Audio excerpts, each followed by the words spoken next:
Good morning, everyone. My name is Hina Kocher from MBA Semester 2. Today, for the subject e-business, I have taken the topic security issues in e-commerce. Before knowing the security issues, we need to know what is e-commerce. E-commerce is basically defined as the buying and selling of services over internet, or we can say e-commerce refers to doing business over the internet. Keeping security is very essential in any transaction that takes place over the internet. If there is no security, then the customer will start losing their faith in e-transactions. So we'll discuss the essential requirements for the e-transactions one by one. The first one is confidentiality. Confidentiality is protecting our data from unauthorized users. That means whatever the data or information shared by the merchant and the customers should be accessed by those two parties only. No other should be able to access such data.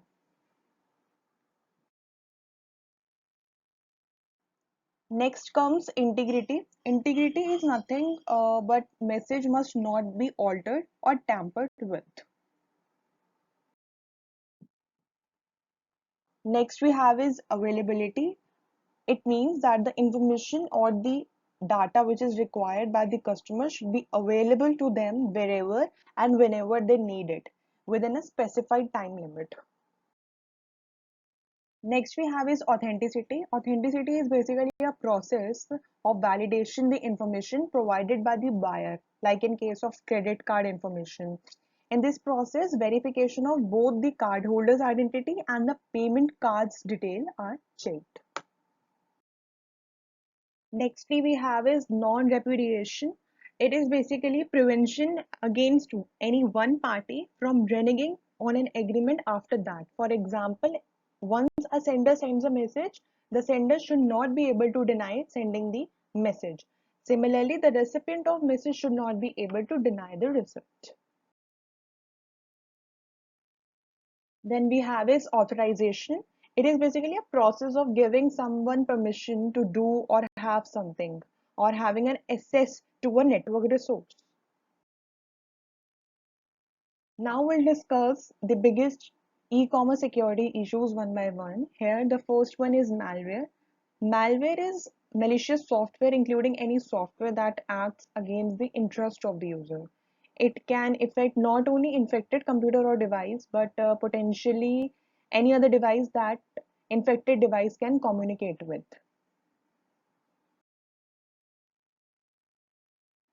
Next we have is worms. A worm virus is a malicious self-replicating program that can spread throughout a network without human assistance.